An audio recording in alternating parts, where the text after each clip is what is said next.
Hi, I'm Chris Cooper. Welcome to the Family Plot, Gardening in the Mid-South. Thanks for joining us. Fairy gardens are an imaginative miniature landscape that gives the illusion of tiny creatures living there. Today, we're going to find out how to make one. We're also going to talk about the Let's Grow Gardening Expo, a family-friendly, fun-filled gardening event that's happening this Saturday at the University of Memphis. And Mr. D is here with some solutions to problems you may be having with your pumpkins. All that and more is just ahead on the Family Plot, Gardening in the Mid-South, so stay with us.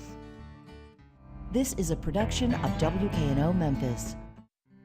Production funding for the Family Plot, Gardening in the Mid-South is provided by Goodwin's Landscape and Garden Center in Germantown since 1943 and continuing to offer its plants for successful gardening with 7 greenhouses and 3 acres of plants, plus comprehensive landscape services.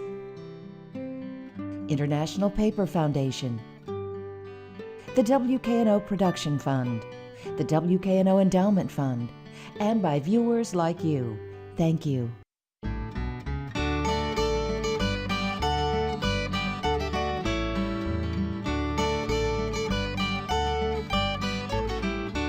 Hi, welcome to the Family Plot. I'm Chris Cooper. Joining me today is Tricia Hunt. Tricia is the owner of Millstone Market and Nursery in Germantown, Tennessee. Thanks for joining me today. Thank you for having me. All right, let's talk about fairy gardens. As you can see from the table, looks real good. Okay? Thank you. What are fairy gardens?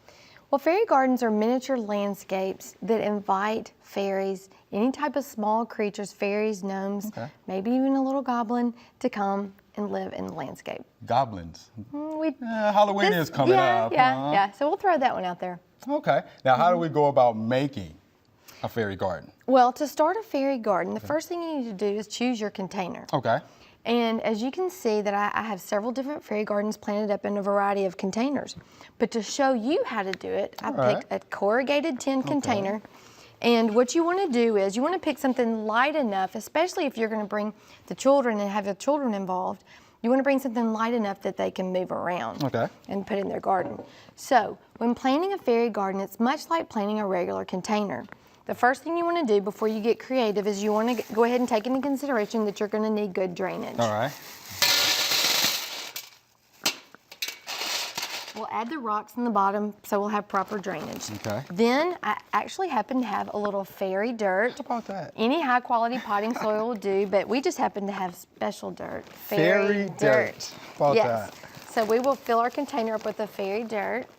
We want to keep our fairies happy. Oh yes, we want to make it to where they'll come and they'll live in our gardens. Okay. And invite their fairy friends.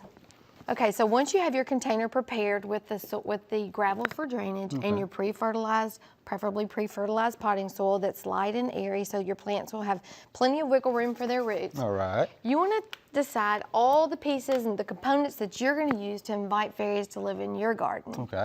And when you're planting for fairies, you want to have lots of nice hiding places for the fairies and places for them to play and rest. So fairies need hiding places. Well, fairies do not like to be seen. Okay, The story is that fairies only come out at night, and they do not like to be seen.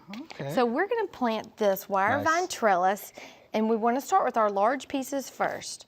So we're going to go ahead and put our wire vine trellis in. Okay. Excuse me for making a mess on your okay. table. Oh, that's what the table is for. Well, all right. Okay, so once we have our large piece in place, then we want to think about, that's a great place for the little fairies to hide. All right. Okay, so we need a place for the fairies to rest. So we're going to incorporate a little bench, but first I will need a path leading up to my bench. So this always makes a great path. We have some crushed limestone that we'll put down and make our little fairy path. Okay. Oh, how neat is that? And we're going to lead right up to the, you can do this at an angle or straight on, but we're going to lead straight up to our bench for the sake of time. Then to make stepping stones, we have found that if you take a flat piece of stone, and we're going to put the stepping stones in our crushed limestone because we're emulating a large garden. But we're just doing it on a tiny scale. So if you'll excuse me. All right, go ahead. Okay, now normally you should probably be wearing protective goggles. Do not try this at home without your protective goggles, but I'm gonna give this one firm hit with the hammer. I'm gonna do it one more time. All right. How about that? And Have you done that before? Oh, yes, Okay. sir. Looks And this like you makes have. the perfect puzzle pieces for our stepping stones.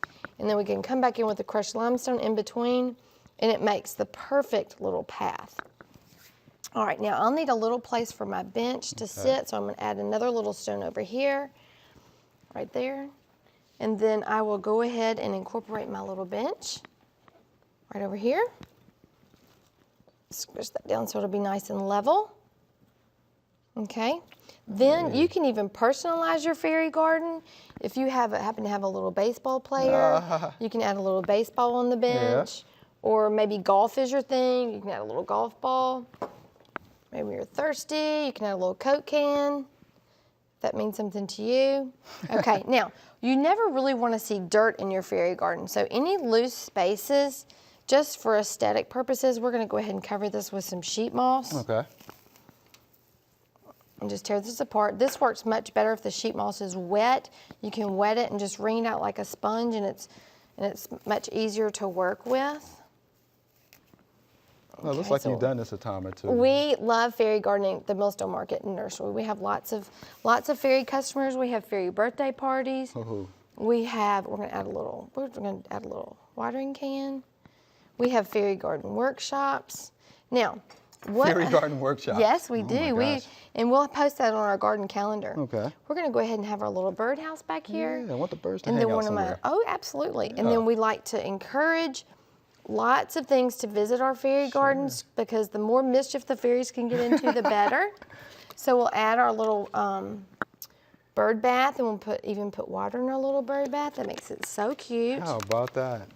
And a little gazing ball for some color. Let's put this back here behind the bench. You don't have to have everything up front. Okay. You want it to be interesting all the way around. And then we need a little light up here, so we'll add a little chandelier to our arbor to make that super cute. Now, this is another thing that just brings the children and the grown-ups together, is we have these little secret boxes at the Millstone Market and Nursery. Oh, look, there's something inside. Oh. I think the fairy left us a note. So Let's it's a see. note, huh? Yeah, we'll put this little box right here, and then you can use this little box to communicate with your fairies. You can leave them notes, and hopefully this must be from a fairy because it's full of fairy dust. How about that? Yes. We'll sprinkle the little fairy dust in our garden.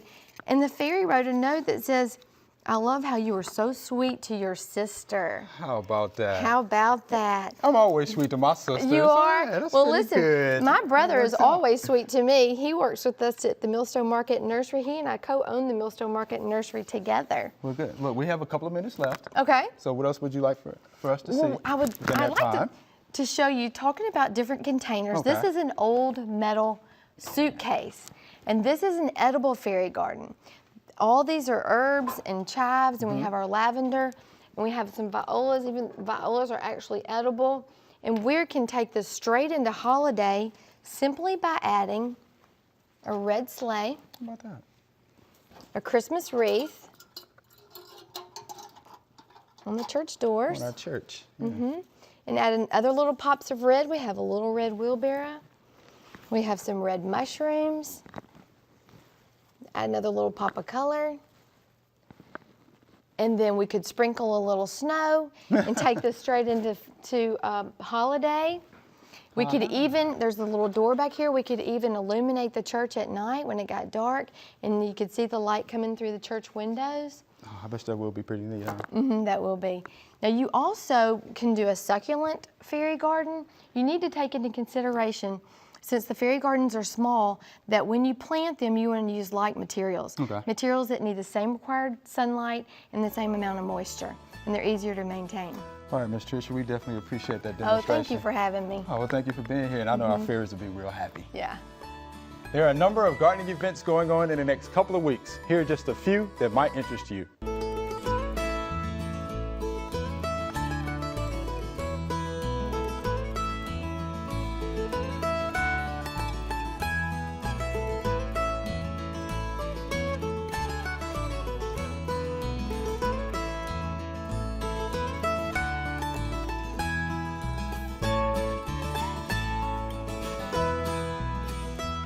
Hi, Miss Tricia. Thank you for that fairy garden demonstration. We definitely appreciated that. I enjoyed it. Okay. seems like you enjoyed it too. All right, we have Miss Ann Kreckelberg. She's the president of the Memphis Area Master Gardeners. Hi, Dr. Chris. Okay. Mr. D is here today. Hello, Chris. All right. Miss Ann, Yes. has an event coming up. Yes. that we need to let the people know Yes. all about. This So is could you tell us? something entirely new. Yes. As our listening audience knows, the Memphis Area Master Gardeners are all about horticultural education. And we have events such as our Spring Fling and our Through Our Garden Gates and our Dream Team seminars. Yes. But now we have something new. We've teamed up with the University of Memphis Tigers Demonstration Garden.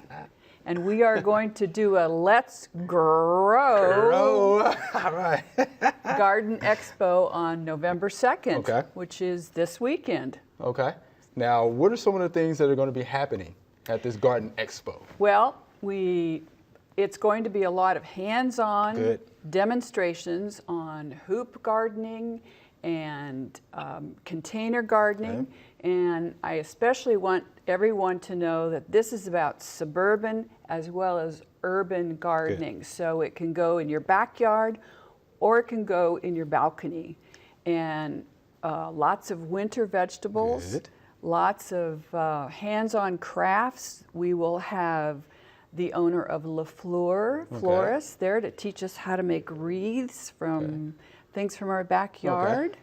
And Which would be appropriate for the season. coming up. absolutely, yeah. And we will have Hey, Tricia there, who, if somebody missed something today, she's going to be there giving demonstrations on how to make a fairy garden. Right. And there probably will be fairies hidden in the I'm garden sure there beds. will. Yeah, bring your fairy dust. Yeah, they And usually fall. we will have lots of vendors, all local vendors. Okay. And we're really looking forward to it. It's going to be very exciting. Okay. Now, I understand Master Gardeners will be some of the speakers. Yes, Okay. we will. All right. They will be some of the speakers on fall plants and vegetables, on rain gardens, on how to build a garden bed Okay. and composting.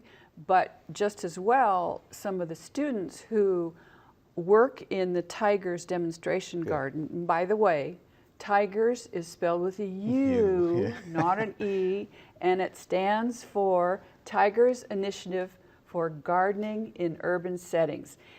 And I want you to know that the students who work there call themselves Students Learning Urban Gardening, which the acronym is SLUGS. Slugs. Yeah, I was trying to put that together. Yeah, Slugs. so that's great. But they will be teaching some topics too. Okay. They in 2000 students? the students Oh, good, will, yeah. good. In Okay. 2012, they won the Governor's Excellence Award in Environmental Education and Outreach. Okay. And some of the other things that we'll be teaching are how to start a garden in your school Good. or your community or your church. Which is real So popular, by the way. It's very Yes, popular. That's right. Community gardening. Okay. Wow, that sounds like a great event. So let's is tell a the great- folks one more time, where is it? What time will the events Okay. take place? It is Saturday, November 2nd. Okay. It's at the University of Memphis campus off of Zach Curlin Road. Okay. Is the Tigers Demonstration Garden. And it's from 9 until 4. It's free. Okay. It's great for kids and for adults. All right. A lot of wonderful information. Yes. Okay, we appreciate that information, Yes. Miss Ann. You're All right, I hope to welcome. see everybody out there too. Yeah. All right, Mr. D, let's talk a little bit about pumpkins, and then you have a surprise guest for us today that we are definitely do. looking forward to seeing. I do. Really, the only thing we need to be concerned about with pumpkins right now, I mean, we're harvesting Yeah. pumpkins, and we've been harvesting them for quite a while. If you go out in the field and pick one, and if you want to make it last a little bit longer, you can either spray it or dip it in a 10% bleach solution that will help, Yeah. prevent it from rotting quite as quickly as it might otherwise. Okay.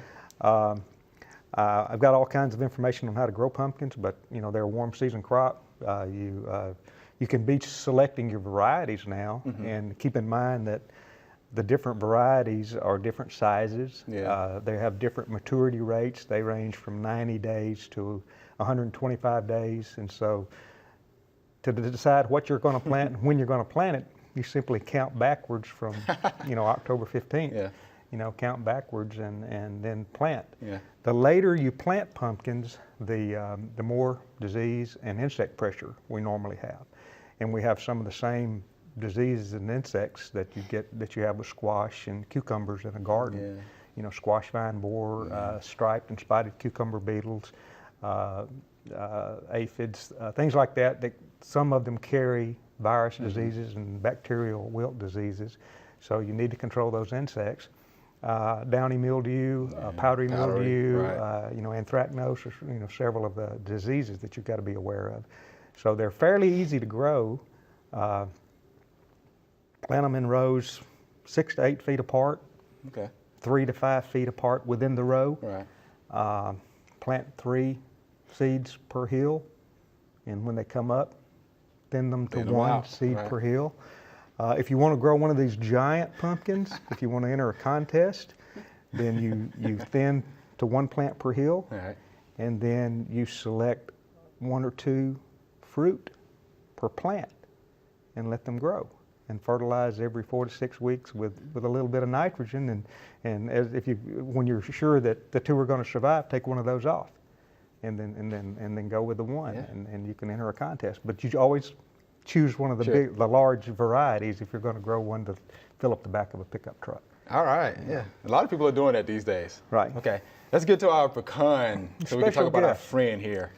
We talk about this every year. I stepped out in the yard this morning, and this pecan branch was laying in the yard. This is the time of the year that we see pecan twig girdlers out there. The female will lay an egg on a branch about this size and then girdle the branch, and it will fall to the ground, and the egg will hatch and the larvae will develop in this little section of limb. And they're related to the longhorn wood borer, and we actually have one on this plant. I didn't know we had it. It rode 80 miles on the back end of my pickup truck. There were actually 2 pecan twig girdlers on this branch. I burned them. Yeah. I put them in my burn pile and burned them to destroy the larvae, and it doesn't seem to make any difference. I have a lot every year because the adults have wings and they're pretty strong flyers. So they're able to come in from my neighbors. But in a commercial setting, they're not a problem because the pecan growers will go with air blast sprayers Right. and insecticides and things like that. But in a home setting, it doesn't hurt. It's Mother Nature pruning. It just proves that Mother Nature believes in pruning. Yeah, she does. Mm-hmm. Yeah, and as you can see on the screen. Yeah, that's Oscar. I named Oscar. him. That's Oscar. Hey, Oscar. Pecan twig girdler there. And Wow. we don't know where Oscar's. Yeah, Oscar We had know a mate. it's probably Oscar because he's not laying eggs. He's Right, eating. just eating. His mate is in there somewhere. But if you look at it, look how well camouflaged Oscar is. He It's is. just like If you didn't have branches. those, you can see why they call them longhorn wood Yeah. borers. If you didn't have those long antennae, you probably wouldn't even see them there, would you? Wow, he's just posing. All right, Oscar, appreciate He that. is. Moves very slowly on the branch. He'll move every once in a while. And you want to talk about this clean Yeah, look at the clean cut. Yeah. Let me turn that around. Yeah. How do I turn that? I think I'm going right here. That is about the only critter that I know of that can make as clean a cut as I do with my pruning shears. That is a very, very clean cut. And so, if you walk out in your yard and you see all these pecan branches, I mean, it's not unusual for me to have half a dozen under each of my pecan trees every day this time of the year. And, you go out there and you look at it and you see how clean a cut it is, you're thinking somebody is cutting these limbs off my pecan trees, and I don't know how they're climbing up there and doing it, but it's a very clean cut. Wow. So if the homeowner has this in their yard, then you tell them just don't even worry about it. Don't worry about it. Don't worry about it. If you want to burn the branches, I mean, after you let them dry, they're good fire starters. If you have a fire pit, you can put them in your fire pit and burn them, and you'll destroy the larvae. But they're not going to hurt your pecan trees. Not going to kill your pecan trees. Does it affect the nuts itself? Yeah, I don't think so. Most of the nuts are further back. Okay. Very seldom do I see nuts on the branches that they cut off. Okay. If anything, it might help your nuts because you take them off and you have the nutrients are going more to the nuts than to the vegetation. So you may be actually increasing the amount of carbohydrates and the amount of nutrition that's going to the nuts, interfering with photosynthesis though. Yeah. But this late in the season, I don't know how much photosynthesis is going on out there right Yeah, now. I mean, we're having shorter days. Right. Everything it's it's getting getting cooler. ready to shut down. We've had Yeah. a light frost up in my neck of the woods Okay, that's right. already, and it's time. It's time to have a frost. Yeah, we're getting toward that average frost date. Yeah, we're there. We're past it up in my neck of the woods. Okay. Yeah, we're getting close here in Shelby County, so. Yeah. All right, because it's definitely getting cold. All right. Yep. Appreciate that, Mr. D. Appreciate that too, Oscar. Yeah. All right, here's our Q&A session. Okay, so Ms. Ann, Ms. Tricia, y'all have something to say, jump in there with us, okay? Okay. All right, we have a viewer email. We like viewer emails from Oscar over in Toon, Tennessee. How about that? All right, Toon, Tennessee. You know what that is? I do. I Okay, do. cool. That's, All right, his question is it good to place weed block material in your flower bed? What are your thoughts about that? I would say it's a good idea, especially if they're perennials, and you're not going to have to go in there and re-till and replant every year. But if they're perennials, yes. If they're annuals, you may have some slits or have Yeah. a way to open up and put them in there. But yeah, the weed block material helps. Okay. Ms. Tricia, anything? Well, I would just make sure that moisture could penetrate the weed block. And then the first thought that came to my mind was if you're planting something around the weed block where you anticipate it to spread, then you might have problems in that area.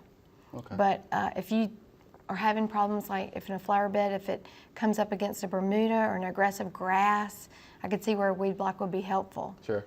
Okay. All right, Ms. Ann, anything? Have you used it before? I have. I have too. And I would say that there are definitely certain perennials that you should not use it with Okay. because they do want to send their roots down beyond that. Sure. And you end up having to get down in there and dig holes. But it is great for some of the perennials that have less root.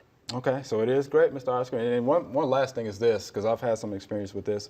When you cut the slits to make the holes to put your plant material in there, don't make them too big because weeds will get into that space. And then Definitely. you'll be fighting that from here to kingdom come. So be careful about that, Mr. Oscar. All right, here's our second question. What is the proper way to dig a hole when planting a tree? And as Mr. Jim Vogus would say, preparing a site. Okay, it's not digging a hole. So what's the proper way, Mr. D? Yeah, you don't dig a hole. You do. The main thing you want to happen is for that plant not to be planted any deeper Right. than it was at the nursery. And when you set the root ball of a plant down or the bottom of if you take a plant out of a pot and the bottom of it needs to be sitting on hard ground, not ground that you've dug around in with a shovel, because if it's loose soil that you're setting the plant down on, it will settle down when Sure. it rains, and the plant will end up you'll have to plant it too deep. Rule of thumb is to dig a planting hole 2 to 3 times wider than the root ball or the pot that you're getting a tree in or plant in, and but no deeper. Right. And then fill it, backfill it, and make sure that you take any twine off. I mean, I can't tell you how many Yeah, the burlap. trees I've gone out The and cages. and yeah. the tree is maybe 2 or 3 years old, and you go out there and it's dying, and you start digging around and you find out it's still got the burlap wired I've seen the same on thing. the tree, and, Sure have. remove any twine or wire or at least with burlap, if it's burlap, the top half. Yeah. You can lay it out if you want to cut it off, and you can actually leave the bottom part if you want to, a burlap, because it's biodegradable and the roots will go through there.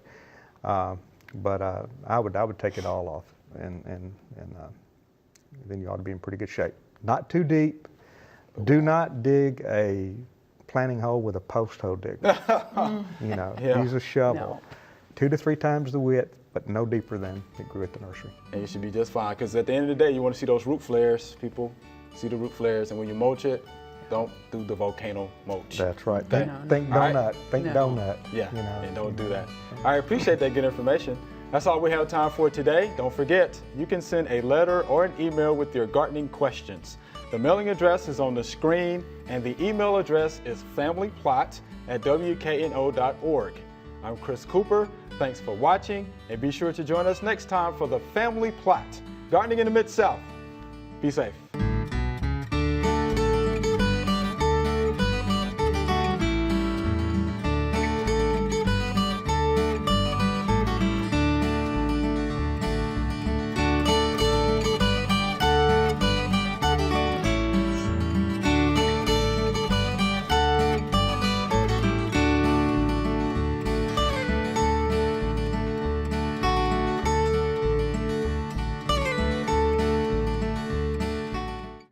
Production funding for the Family Plot, Gardening in the Mid-South is provided by Good Winds Landscape and Garden Center in Germantown since 1943 and continuing to offer its plants for successful gardening with 7 greenhouses and 3 acres of plants, plus comprehensive landscape services. International Paper Foundation, the WKNO Production Fund, the WKNO Endowment Fund, and by viewers like you. Thank you.